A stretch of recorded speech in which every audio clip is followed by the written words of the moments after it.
ये पृथ्वी क्या है? ये सूक्ष्म जीवाणु और बैक्टीरिया जैसे कि जोग, वट वृक्ष, पीपल, हाथी, ब्लू व्हेल तक करोड़ों दूसरे जीवधारियों के साथ रहते हैं। बच्चों ये क्या है कि यह पूरा आवासीय स्थल जिस पर हम रहते हैं अत्यधिक जो जीव जंतु हैं या जैव विविधताओं से भरा पड़ा है। आपको अपने आसपास भी देखते होंगे, अगर गांव से रिलेटेड बच्चे हैं तो देखो खेतों में कितने प्रकार की छोटे छोटे जीव जंतु हैं, जो वहाँ के जो छोटे छोटे नाले हैं या पोखर टाइप का कुछ गड्ढे टाइप में पानी भरा रहता है, उसमें कितनी प्रकार की मछलियाँ भी होती हैं, जोक होती हैं। और इस तरीके से ये अत्यधिक जैव विविधताओं से भरा हुआ है। मानव और दूसरे जीवधारी एक जटिल परिस्थिति की तंत्र का निर्माण करते हैं। देखो दोनों का वर्णन आया बच्चों इसमें, मानव और जीवधारी, जितने भी जीवधारी हैं एक जटिल पारिस्थितिकी तंत्र का निर्माण करते हैं, जिसका हम मात्र एक हिस्सा हैं।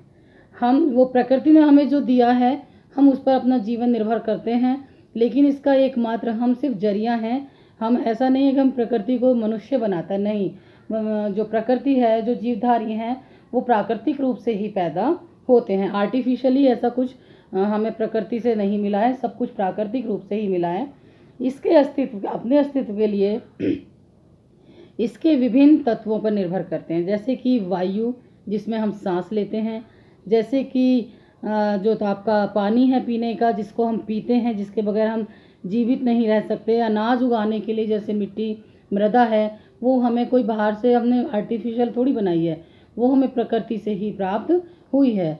तो इस तरीके का जो जितना भी निर्माण है, ये जितने भी सूक्ष्म जीवी हैं, पशु हैं, पौधे हैं, इनका पुनः सृजन करते हैं सूक्ष्म जीवी, और वन पारिस्थितिकी तंत्र में महत्वपूर्ण भूमिका निभाते हैं, क्योंकि ये प्राथमिक उत्पादक है। जैसे छोटे छोटे जोक है, जैसे कि छोटे कीड़े हैं, छोटे छोटे मच्छर हैं, यहाँ तक कि चूहे हों, बिल्ली हों, कुछ भी हों, सब प्रकृति को किसी न किसी रूप में कोई ना कोई फ़ायदा देते हैं।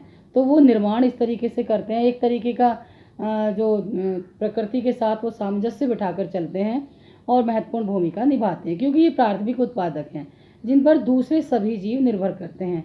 अब देखो बच्चों एक और पॉइंट आता है कि वन्य जीव और कृषि फसल क्या है, क्योंकि ये उपजातियों में अत्यधिक जैव विविधताएं पाई जाती हैं। वन्य जीवन और कृषि फसल उपजातियों में बहुत सारी जैव विविधताएं पाई जाती हैं। क्या हैं वन्य और जीव विविधताओं में? देखो बच्चों यह आकार और कार्य क्षेत्र में विभिन्न हैं, बहुत तरीके की हैं, परंतु अंतर निर्भरताओं के जटिल जाल द्वारा एक तंत्र में गुथी हुई हैं। ऐसा नहीं है कि कहीं पर पेड़ पौधे हैं वो मनुष्य के काम नहीं आएंगे। ये एक ऐसा जाल है प्रकृति का और मानव दोनों के लिए, और ये जितने भी छोटे जीव जंतु हैं, पेड़ पौधे हैं, मृदा है, जल है, कोई भी ऐसी चीज़ है, वायु है, सब एक दूसरे को कुछ ना कुछ सहयोग कर रहे हैं। अब देखो बच्चों हम पॉइंट बाय पॉइंट आएंगे, जैसे कि भारत में वनस्पति जात। अब ये भारत है और भारत में वनस्पति जात के बारे में, तो बच्चों ये भारत और भारत में वनस्पति जात और प्राणी जात ये क्या है? ये और एक और पॉइंट है इसमें, लुप्त होते वन, सामान्य जातियाँ जैसे साल और चीड़, इस तरीके से मैं अभी बताऊंगी आपको। तो सबसे पहले आप इस पॉइंट को समझें, भारत में वनस्पति जात और प्राणी जात कितने हैं, कितने प्रतिशत हैं, कितने प्रकार के हैं, इन दोनों शब्दों का मतलब क्या है, प्राणी जात और वनस्पति जात का। देखो बच्चों यदि आप आसपास अपने नज़र दौड़ा के देखो, अपने आज सोचो, बैठो एक लेसन पढ़ने के बाद आप देखो कि हमारे आसपास क्या है, तो हमें पता चलेगा कि कुछ ऐसे प्राणी और पौधे हैं जो आपके क्षेत्र में ही पाए जाते हैं। जैसे कि जैसे कि आपका शीशम का पेड़ हो गया, कोई फ्रूट के पेड़ हो सकते हैं आपके पास, किसी तरीके की अच्छी मृदा हो सकती है, कहीं पर काली मृदा पाई जाती है, कहीं पर लाल मृदा पाई जाती है।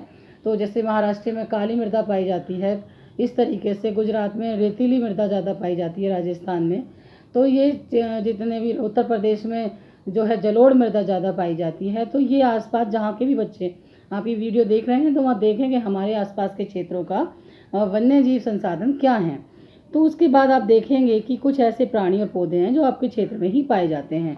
भारत, अगर हम भारत की ही बात कर रहे हैं, लेसन का नाम ही है और दूसरा भारत की बात हो रही है, तो भारत में वनस्पति जात, जो ये वनस्पति जात है वो विभिन्न प्रकार की है, विविधता से भरी हुई है। इसमें ये विश्व में सब बहुत ही ज़्यादा समृद्धशाली है। आप इतिहास को जब आप ज्योग्राफी पढ़ेंगे, वर्ल्ड ज्योग्राफी पढ़ेंगे जब आप, तो आप देखेंगे कि जो भारत की वनस्पति है, जो ये वनस्पति जातियाँ हैं, वो दुनिया में बहुत ज़्यादा समृद्धशाली हैं। इसके अलावा वहाँ पर आप ये देखेंगे कितने प्रतिशत है। क्वेश्चन ये भी आता है बच्चों कि ये जो वनस्पति जात है ये कितने प्रतिशत है।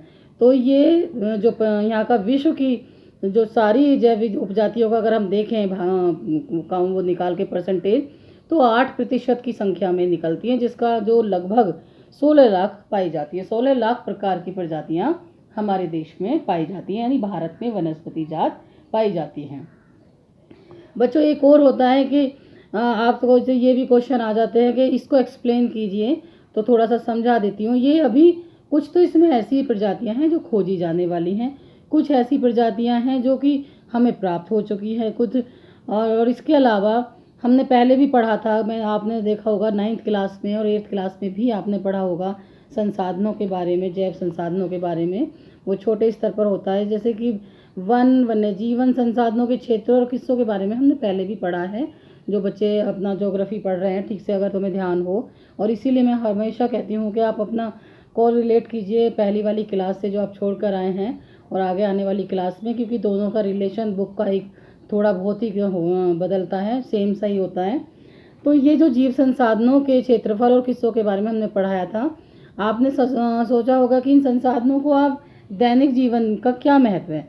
तो दैनिक जीवन का तो महत्व है, जो वनस्पति जात हैं, बहुत सारी जड़ी बूटियाँ हैं, जो बहुत सारे पेड़ पौधे हैं, जिनसे लकड़ियों से हम फर्नीचर बनाते हैं, मकान की खिड़कियाँ दरवाजे बनते हैं, और ये किस तरीके, और जो ये छोटे छोटे जीव जंतु हैं, जो सांस लेने वाले प्रजातियाँ हैं, वो सब एक दूसरे के, अगर पेड़ पौधे नहीं होंगे तो वो सांस कहाँ लेंगे, पानी में रहने वाले जो जलचर हैं वो कहाँ रहेंगे। तो इस तरीके से ये एक दूसरे के साथ रहते हुए और अपना जीवन यापन करते हैं। अब बच्चों हैं तो हमारे देश में 8% विश्व का भाग, लेकिन उनमें से लुप्त होती जा रही हैं। बहुत बड़े स्तर पर जो प्रजातियां लुप्त हो रही हैं, जैसे कि सामान्य जातियां हैं, इसमें काफ़ी सारी जातियां हैं। आपको इतना ही जो आपकी बुक में है आप उतना ही पढ़ो, आगे आने वाले अगर आप ज्योग्राफी लेते हैं, हिस्ट्री लेते हैं, तो उसका अलग वो है। देखो साल, चीड़, रोंडेस, ये इस तरीके की काफ़ी सारी प्रजातियां हैं जो धीरे धीरे लुप्त होती जा रही हैं। और इनको ये लुप्त क्यों हो रही है? क्योंकि इस पर कोई काम नहीं हो रहा है, कोई ध्यान नहीं दे रहा, कटाई ज़्यादा हो रही है और बुवाई कम हो रही है। यानी कि इन पेड़ों को अगर हम दोबारा से लगाएं, जो ये साल का पेड़ है या चीड़ का पेड़ है या रोंडेस का पेड़ है, ये सब क्या हैं? क्या हम इनको दोबारा से नहीं लगा सकते? कुछ की तो कलम ही लगा दी जाती हैं और पेड़ उगाते हैं। तो ये सब लुप्त हो रही हैं। उसका एक ही रीज़न है, बहुत बड़े स्तर पर बड़ी बड़ी बिल्डिंग्स का बनना, पेड़ों का कटना, जो जहाँ पर बड़े बड़े पेड़ पौधे एक कतार में बने हुए उनको काट देना और आगे फिर पेड़ों को ना बोना, ये बहुत बड़ा कारण है लुप्त होना, जो वन लुप्त हो रहे हैं हमारे देश में। इसका मतलब है कि बच्चों के इस पर काम करना पड़ेगा सरकारों को। हम अपने बिहाफ पे सिर्फ इतना कर सकते हैं, अगर आम नागरिकों की बात करें तो जो अपने खेत हैं, जहाँ पर जो किसान हैं, वो अपने चारों तरफ पेड़ों का निर्माण करें या कहीं पर भी पेड़ लगाएं। रोज अगर हम 1 बाई 1 भी एक पेड़ कोई पर्सन लगाए तो 130-135 करोड़ की हम जनसंख्या में हैं, भारत में सेकंड हाईएस्ट पॉपुलेशन है इंडिया की। तो वो बहुत बड़ी संख्या में पेड़ों को लगाया जा सकता है। लेकिन जो इस तरीके के पेड़ हैं, होते हैं ये गांव में, कभी आपने नाम भी सुने होंगे, साल और चीड़ के पेड़ आजकल लगा रहे हैं किसान, तो वो अपने किनारों पर लगा सकते हैं और इसकी संख्या को हम बढ़ा सकते हैं। इसका एक बहुत बड़ा रीज़न है लुप्त होते जो वन हैं भारत में, क्योंकि मैंने अभी बताया कटाई हो रही है, बहुत बड़ी संख्या में कटाई हो रही है। और इस देश में वन आवरण के अंतर्गत बहुत सारे ऐसे अनुमानित अगर हम देखें तो जो 6,37,000 वर्ग किलोमीटर का क्षेत्रफल है, ये देश के कुल भौगोलिक क्षेत्र का 19.39% हिस्सा है पेड़ों का, जो कि इस तरीके से लुप्त होता जा रहा है। सघन वन है यहाँ पर 11.48% हैं, खुले वन हैं 7.76% हैं, और मैग्रोव वन जो हैं 0.15 हैं। Mangrove one state of forest report, ये रिपोर्ट दी थी 1999 में, जो फॉरेस्ट रिपोर्ट आई थी, जो वन विभाग ने ये दी है रिपोर्ट, किस तरीके से वन में हमारे प्रतिशत में हैं, कौन से वन कितने हैं और उनको किस तरीके से बचाया जा सकता है, उस पर भी काम होना चाहिए।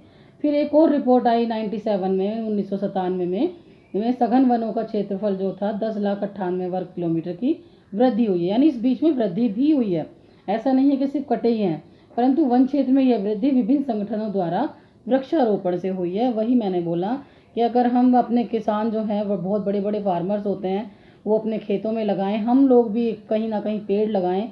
आजकल बहुत चल रहा है कि सब अपने पेड़ों का कोई दान कर रहे हैं, कोई कहीं पेड़ लगा रहे हैं, कुछ नहीं है तो अपने गमलों में ही लगा रहे हैं। तो इस तरीके से आप अपने प्रकृति को भी बचाएंगे और पर्यावरण को भी दूषित होने से बचा पाएंगे। इसके अलावा बच्चों एक और है संकटग्रस्त जातियाँ। मोस्ट इम्पॉर्टेंट क्वेश्चंस हैं ये, आप उठा के देखिए। कोई भी प्रीवियस एग्जाम 10th क्लास के बच्चों को कह रही हूँ कि वो अपने पेपर उठा के देखें, ये सारे क्वेश्चन आते हैं 1 नंबर के, 2 नंबर के, 5 नंबर के, 3 नंबर के, इस तरीके से। तो जो संकटग्रस्त जातियाँ हैं वो क्या है? काला हिरण है, मगरमच्छ है, जंगली गधा है और गैंडा है। जैसे कि काला हिरण हमने कभी नहीं देखा होगा, मैंने भी नहीं देखा। मगरमच्छ है, जंगली हिरण है और गैंडा, मणिपुरी हिरण, ये ऐसी प्रजातियां हैं जो कि बहुत दुरूह होती हैं, बहुत ही मुश्किल से मिलती हैं। पहले ये हज़ारों की संख्या में थी, अब ये इनकी जो संकटग्रस्त पोजीशन पे आ चुकी हैं, यानी कि संख्या बहुत कम होती जा रही है इनकी। बच्चों इसको हम क्या कर सकते हैं? इनका फिर से प्रजनन करा सकते हैं। जो इन जातियों की जो इनकी देखभाल करते हैं, जहाँ जू वगैरह होते हैं वहाँ पर ही इस स्तर पे काम होने चाहिए। अभी आपने देखा होगा कि टाइगर प्रोजेक्ट जो चला था उसमें जो गुजरात के टाइगर थे वो कम होते जा रहे थे, लेकिन अब उनकी संख्या बढ़ गई है क्योंकि सरकार उस पर सतर्क हुई और काम किया। जो दुनिया में भारत के टाइगरों का नाम इतना है और वो लुप्त होते जा रहे थे, हम फिर किताबों में ही पढ़ते, जैसे कुछ चीज़ें हम किताबों में पढ़ते थे, जैसे कि फिल्मों में जुरासिक पार्क में देखते हैं कि किस तरीके से वो थे और अब नहीं हैं। तो ऐसे ही ये प्रजातियाँ भी संकटग्रस्त हैं और अभी ख़त्म होने के कगार पर हैं, लेकिन इनको बचाया जा सकता है। इसके अलावा बच्चों सुभेद जातियाँ होती हैं। जैसे सुभेद जातियों का क्या है? ये वे जातियाँ हैं जिनकी संख्या घट रही है, वो तो संकटग्रस्त हैं, वो ख़त्म होने के कगार पर हैं, इनकी संख्या भी धीरे धीरे घट रही है। अभी काफ़ी मतलब अच्छी पोजीशन में है, लेकिन अगर यही हालात रहे तो इनकी संख्या भी घट जाएगी या ये ख़त्म हो जाएंगी। इनकी संख्या पर विपरीत प्रभाव डालने वाली जो परिस्थितियाँ हैं, अगर वो नहीं बदली, इनका जो शिकार होता है, जैसे एशियाई हाथी, नीली भेड़, ऊन के लिए लोग भेड़ का शिकार कर रहे हैं, डॉल्फिन का शिकार कर रहे हैं। विदेशों में ये बहुत बड़ी स्तर पर बेची जाती हैं, इनसे बहुत अच्छा पैसा इन्हें मिलता है। जो इस तरीके के शिकारी या फिर इनमें लिप्त लोग होते हैं। और जो डॉल्फिन है जो गंगा नदी में पाई जाती है, उसकी भी संख्या धीरे धीरे घटती जा रही है। तो यह भी एक संकटग्रस्त श्रेणी में शामिल हो जाएंगी आने वाले समय में। अभी संख्या घट रही है, लेकिन धीरे धीरे संकटग्रस्त जातियों में ही शामिल हो जाएंगी। जैसे कि संकटग्रस्त जातियों में काला हिरण, मगरमच्छ, जंगली गधा, गैंडा या मणिपुरी हिरण है। इसके अलावा बच्चों नीली भेड़, ये जितनी भी मैंने अभी नाम दिए, जो कि गंगा नदी में डॉल्फिन पाई जाती है, और बहुत ही डॉल्फिन का तो काफ़ी क्वेश्चन भी आते हैं आपके इसमें सीटेट वगैरह में। और बच्चों जो मैं पढ़ा रही हूँ ये नेगेटिव भी क्वेश्चन आएंगे और पॉजिटिव भी आएंगे।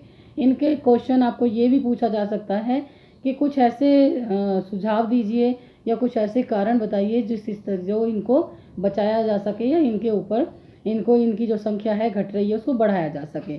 तो जो जैसे मैंने एक्सप्लेन किया है आप उस तरीके से एक्सप्लेन कर सकते हैं। क्वेश्चन वहीं से पूरा होता है कि इन पर परियोजनाएं बनाई जाए और बड़े स्तर पर कार्य हो। इसके अलावा बच्चों जो स्थानिक जातियां हैं, जो एक विशेष स्थान पर ही पाई जाती हैं, जो कि निकोबारी कबूतर है, ये निकोबारी कबूतर है, अंडमानी जंगली सूअर है। ये ऐसा नहीं है कि तुमने जंगली सूअर जो अंडमान में पाया जाता है क्या कहीं और मिलेगा? ये कुछ स्थानों, विशेष स्थानों पर ही पाई जाती हैं। इसका कारण ये है बच्चों, जैसे कि प्राकृतिक या भौगोलिक सीमाओं से अलग विशेष क्षेत्रों में पाया जाना स्थानिक प्रजातियां या जातियां कहलाती हैं, जिसमें कि निकोबारी कबूतर है, अंडमानी जंगली सूअर है, और एक और चीज़ है कि जो अरुणाचल प्रदेश में मिथुन की जातियों का उदाहरण है। ये बहुत सारी ऐसी चीज़ें हैं जो वहीं पर प्राप्त होंगी, वहीं पर मिलेंगी देखने को। कभी घूमने का मौका मिले तो देखना वहाँ पर जाकर। और ये जातियाँ भी ऐसी ही जातियाँ हैं जो कि धीरे धीरे लुप्त होती जा रही हैं। इसके अलावा बच्चों लुप्त जातियाँ हैं वो क्या हैं? ये वे जातियाँ हैं जिनके रहने के आवासों में खोज करने पर अनुपस्थिति पाई गई है। जहाँ पर ये लुप्त जातियाँ, जैसे कि एशियाई चीता, जो गुलाबी सिर वाली बत्तख थी, ये वहाँ पर थी, लेकिन अब उनका जब पता करते हैं, जब उनको देखते हैं तो वो अब वहाँ पर नहीं है। तो ये क्यों नहीं है, ये इसका कारण सीधा सा है कि पहले तो जो सरकारें हैं उनकी परियोजनाएं बहुत ढीलम ढाली हैं, यानी कि उन्होंने इतनी सख्ती से कोई कानून बना नहीं रखे हैं कि वहाँ पर कोई इस तरीके से ऑफिसर्स बैठाए जाएं, उनको स्ट्रिक्टली रूल्स फॉलो करने के लिए बोला जाए कि जो ये चीज़ें ही हमारे देश की धरोहरें हैं, आने वाली पीढ़ियों को देने की चीज़ें हैं। ऐसा नहीं है कि वो बुकों में पढ़ें कि हाँ कोई गुलाबी सिर वाली चिड़िया थी, है तो अब दिखाई ही नहीं देती है। चीता है, इसको 1952 में घोषित कर दिया था कि ये ख़त्म है, ये अब मतलब लुप्त हो चुका है। और ये जो सिर वाली जो ये बत्तख थी, ये बिल्कुल ख़त्म हो चुकी है। तो क्यों ख़त्म हो गई है? क्योंकि सरकारों ने कोई कार्य नहीं किया। एजेंसियां बनाई जाती हैं लेकिन वो कार्य करने के लिए तैयार नहीं है, या इसी छोटे स्तर पर काम करती हैं। यहाँ की या वहाँ के जो जनजातियाँ हैं वो कुछ, इनकी बहुत सारी परिस्थितियाँ भी कुछ ऐसी हो जाती हैं कि सिक्योरिटी पर्पज़ से या कुछ भी, पर जो भी हो कानून सख्त होने चाहिए और इन चीज़ों को बचाया जाना चाहिए। अब जो इस लुप्त होती जातियां हैं बच्चों, अब इन जातियों को बचाया, क्योंकि ये ख़त्म हो चुकी हैं, वहाँ पे पूरी देखभाल की गई, पूरा उनको ढूंढा गया कि क्या वो मिलेंगी। लेकिन अब ये ऐसी जगहों पर होती हैं जैसे कि कोई महाद्वीप हुआ, कोई प्रदेश हुआ, कोई स्थानीय क्षेत्र हुआ, जो मैंने स्थानिक जातियाँ बताई, इस तरीके की ये उपजातियाँ वहाँ पर प्राप्त होती हैं। लेकिन ये पूर्ण रूप से पृथ्वी से ख़त्म हो चुकी हैं, लुप्त हो चुकी हैं, गायब हो चुकी हैं। उसके अलावा ऐसी उपजातियों में एशियाई चीता और गुलाबी बत्तख, मैंने अभी बताया आपको, ये हैं जो अब नहीं हैं। अब जैसे बच्चों एशियाई चीता ही है, इसके बारे में क्वेश्चन आएगा कि ये क्यों लुप्त हुआ, इसके क्या कारण थे, किस सन में लुप्त हुए हैं ये। तो बच्चों देखो, ये सबसे पहले तो भूमि पर रहने वाला ये दुनिया का सबसे तेज़ दौड़ने वाला स्तनधारी प्राणी है। ये स्तनधारी प्राणी है। सीटेट के बच्चों को भी मैं बोल रही हूँ, चाहे IAS PCS के बच्चे भी पढ़ रहे हैं, इसीलिए मैं से पढ़ की जो वर्ड्स हैं उनसे पढ़ा रही हूँ ताकि उनको भी समझ में आए और मेरे बोर्ड के बच्चों को भी पढ़ने समझ में आ जाए। और अगर बोर्ड के बच्चे बुक से पढ़ना चाहते हैं, डायरेक्ट बुक से पढ़ना चाहते हैं, तो वो मुझे कमेंट में लिखें। जब तक आप नहीं लिखोगे तो मैं अपनी मर्ज़ी से कुछ ऐसा आपको प्रोवाइड नहीं करा पाऊँगी, क्योंकि आपको समझ में जिस तरीके से आएगा और आप मुझे कमेंट में लिखेंगे, मैं वैसे ही लिखूँगी, पढ़ाऊँगी आपको। बुक से डिक्टू बुक से पढ़ाया जाएगा और वैसे ही समझाया जाएगा जैसे स्कूलों में समझाया जाता है। तो ये सीटेट IAS PCS जो भी बच्चा तैयारी कर रहा है वो यहाँ पर देख सकता है। उनको इतने सारे क्वेश्चन मिल रहे हैं, कौन सी जातियाँ संकटग्रस्त हैं, सुभेद जातियाँ हैं, स्थानिक जातियाँ क्या होती हैं, लुप्त जातियाँ क्या होती हैं। तो हम पढ़ा रहे थे बच्चों एशियाई चीता, और ये बिल्ली परिवार से आता है। किस तरीके से क्वेश्चन पूछ सकते हैं कि बिल्ली परिवार से कौन सी प्रजाति आती है, जाति आती है, तो वो चीता है। और ये इसकी ये जो दौड़ता था, ये 112 किलोमीटर प्रति घंटा से दौड़ सकता था। लोगों को आमतौर पर भ्रम रहता है कि चीता एक तेंदुआ होता है, पर ऐसा नहीं है।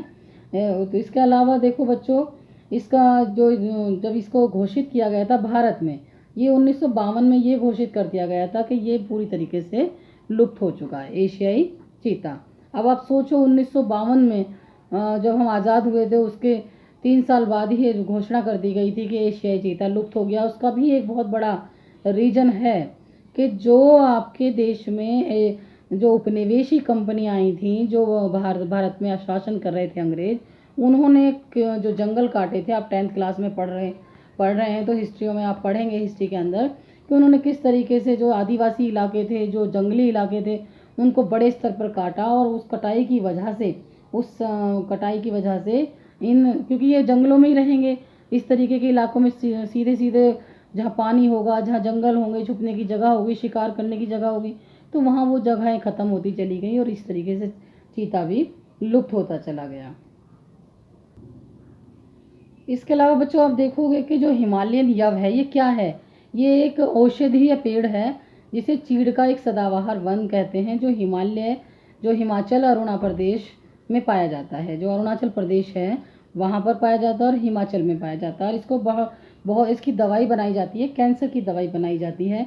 विदेशों में इसकी दवाइयाँ जो बहुत ज़्यादा मांग है, इसकी वजह से ये काटा जा रहा है, दिन रात इसकी कटाई हो रही है, सूख रहे हैं पेड़, और इसको बोने का कोई ऐसा साधन नहीं हो रहा है कि उसको दोबारा से रिसाइकलिंग की जा सके, यानी दोबारा उन पेड़ों को लगाया जाए। जो इतना इम्पोर्टेंट पेड़ है, जिसकी एक एक पत्ती, एक एक छाल, जो इसके पेड़ की छाल है, वो पत्तियां हैं, टहनियाँ और जड़ों से टक्सोल नामक रसायन निकाला जाता है, जिससे कैंसर रोगों के उपचार के लिए प्रयोग किया जाता है।